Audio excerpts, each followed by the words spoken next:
Hi everyone, I'm Gena, and today I'm going to do a story time while I clean and organize my oil pastels. Really quickly, I wanted to share that if you're a Pokemon fan like me, I have Pokemon stickers now on my Etsy. So my oil pastels have been a mess. They're a complete disaster. And I just love, maybe I love buying art supplies, but I love organizing things too. So I got this little maiden drawer that I think is so cute, and it matches the wood in my office really well. I love the color, and I'm going to clean and organize my oil pastels. I also got a maiden stool too, so that I don't have to use my office chair and get art supplies and paint all over it. I figured while I do that, I can talk a little bit about why I got into art today to make it a little more interesting. I I don't really remember ever doing much art when I was younger. My mom always said that she could tell I was creative, but every time she tried to get me to paint or draw, I just didn't really want to. So, I'm not quite sure what has changed since then, but I think that when I think back to it, my art journey started when I picked up embroidery during college. I went to college for engineering, which is very technical and it's not creative at all. And I think that just doing that every single day, I needed some sort of creative outlet. And that is when I decided to pick up embroidery. I did that and only that for kind of a long time, probably about 5 years on and off. I find that I go through cycles. I will feel really creative for 3 months and just put my everything into it, and then I will burn out and not pick up an oil pastel or a needle to embroider for a year. So I'm trying to find more balance in my life. But that kind of kickstarted my art journey. And I realized that embroidery was kind of, it feels like a lost art a little bit. I definitely see it coming back more and more, which excites me. And I really love thread painting with embroidery. And that kind of kickstarted my from forest to fabric journey, where I found that I really love making art of nature, birds, ducks, wildlife, mushrooms, trees, plants. All of that really calls to me, and I've noticed that it is definitely a theme throughout my artwork. One thing that I really found to love was landscape painting. I don't do it yet because I think I'm really intimidated, but that is absolutely my ultimate goal. But when I see these amazing artists on Instagram, like for example, Patrick Krasinski or Katie Lee Artistry, I feel inspired to just get outside and paint what I see. I live in Southern California and I love spending time outdoors. I love hiking, being in nature, riding my bike, going to the beach, and I also really love birds. I go bird watching, I use Merlin, and I try to track what birds I see and add them to my bird life list. I also started the bird club in my high school a really long time ago. So I love birds. That's actually where my name comes from. Golden kinglet is a play off of golden crowned kinglet, which is a really small songbird, which I actually saw for the first time ever in Sequoia, which was beautiful, and it made me want to paint what I saw. So when I saw that people would take their oil paints and take a pochade box and just go out and hike to the top of a mountain and then paint their view, I was like, that is what I want to do. I am still trying to figure out the fundamentals of art. I think before I do that, I am trying to learn composition, color theory, how to make sure I have the right values in my artwork, painting what I see instead of what I think I see. So I think I need a little more practice. But yeah, I think that's my ultimate goal, is to become a landscape painter in plein air and just go outside and bring what I can carry on my back and just paint the beautiful landscapes in Southern California.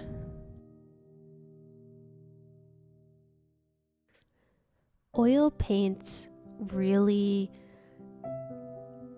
draw my eye. I love every single piece of painting that I see that is an oil painting. I have oil paints and I'm trying really hard. I actually just took my first oil painting class for the first time last week. So just trying to learn the fundamentals of that medium. But I've just been really enjoying oil pastels. They feel like a stepping stone towards oil paints, but I love this medium. I think this is probably one of my favorites. I love how opaque they can be when you put them on, as opposed to something like gouache or watercolor. I love, honestly, like the thickness, the creaminess, the texture of oil pastels. I love the immediate feedback you get when you put the pastel to paper.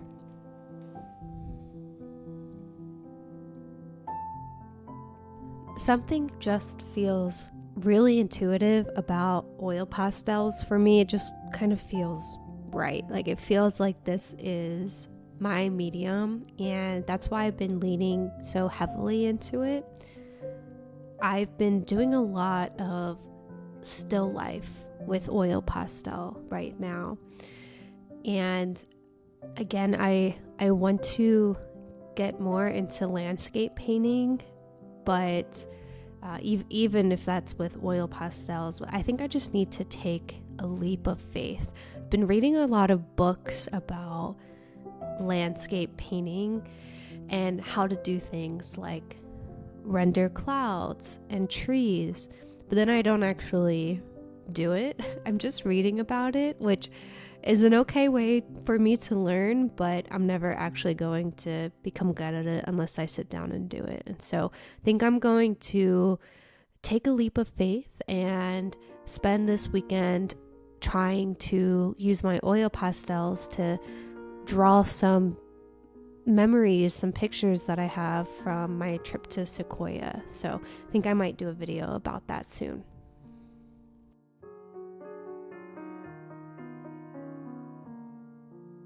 I don't know if other people have the same experience, but I've noticed that my art journey is very sporadic. I will go from embroidery, and then I won't touch embroidery for 3 years. Then I will try to teach myself how to crochet, and I'll do that for a month, and then I won't. I haven't picked up my crocheting needles since I've taught myself to learn how to crochet. I want to learn how to sew. I got into candle making room sprays, stickers, digital art, a lot of different avenues of creativity. I haven't really figured out how to standardize on anything, but I think that's okay.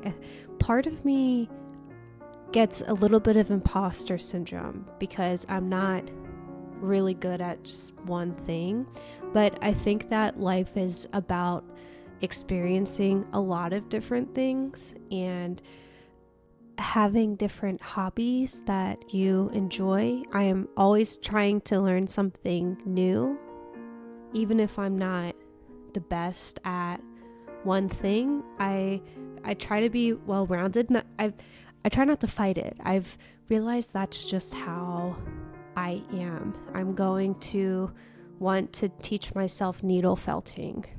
I am going to want to teach myself how to sew. There are so many different ways to be creative.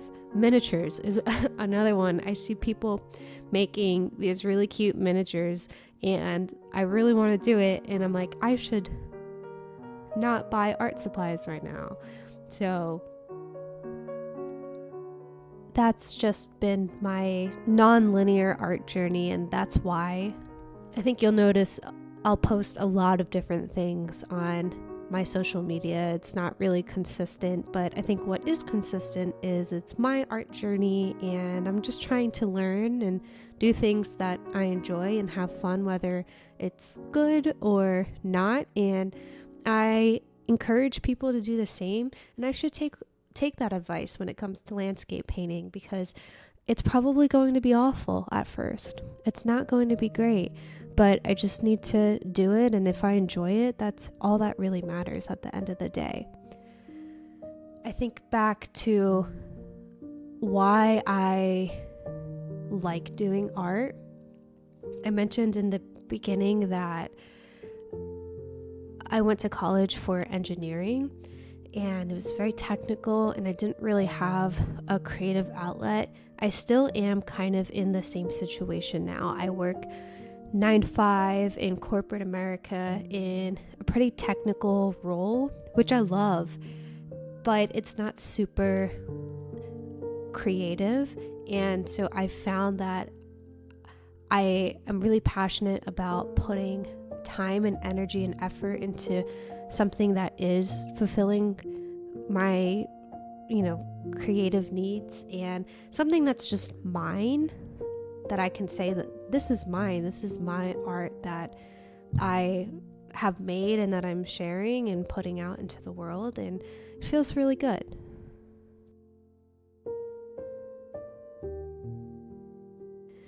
Because I also work in corporate America, I found that doing art outside of work makes me really slow down and pay attention to what I'm doing and be mindful and really enjoy the experience. I think I am so used to trying to be as efficient as possible, and it's really hard to make that mindset change when you work 9 to 5 and you're trying to be efficient and get things done that you need to, that are on your to-do list, and then to change your mindset from your 5 to 9 when you're being creative and doing art. You don't need to be as efficient as possible. That's not the point of doing art, and sometimes that is really hard for me because I need to constantly remind myself to slow down and enjoy the process.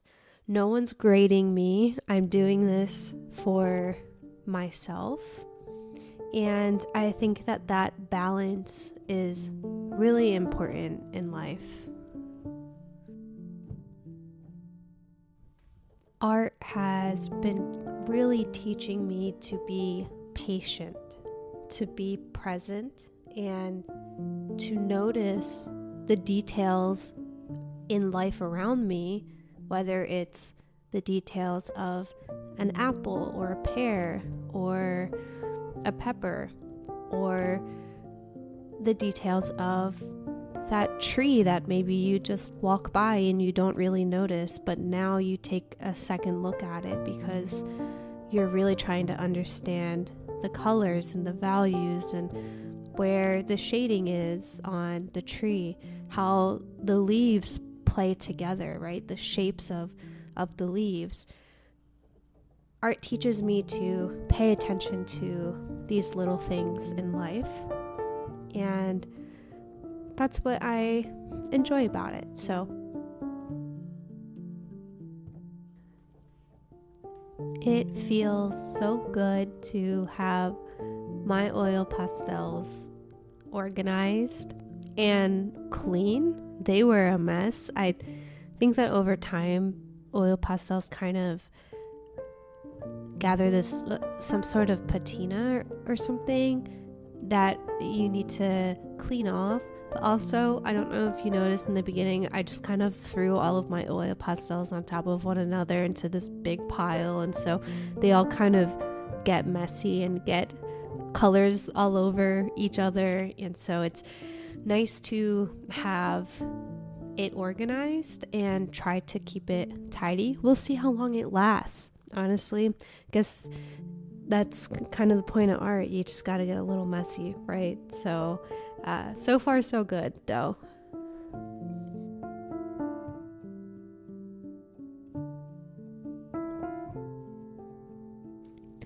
This part was so satisfying. Honestly, I was just happy to be done after a few hours of work cleaning each individual oil pastel, and the organizing was the fun part. The cleaning not so much, but I'm really happy with the way that it came out.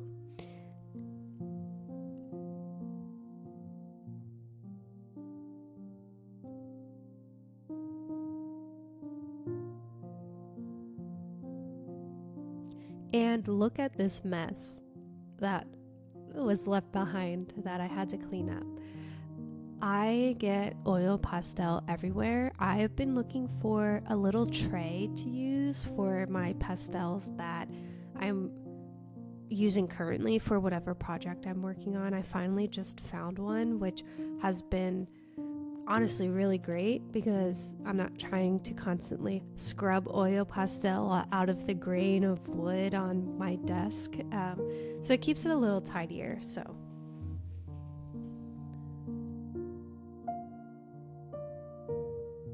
I tried to organize my colors by color rather than brand. I have a couple of different brands of oil pastel, and I wanted to just make them as easy as possible to find. I also put my most used ones in the top drawer, which would be my whites, my grays, kind of my less saturated colors, really light blues, more naturey colors, so brown, orange, green, muted colors like that. And then I grouped together, of course, like my pinks and purples, my blues and greens, my orange and yellows, and I think it came out really nice. And here's that stool that I got, and it's been really great, and it slides right under my desk, and it matches everything as well. So I hope you enjoyed this. It was my first time doing a story time, and thank you so much for joining me on my art journey.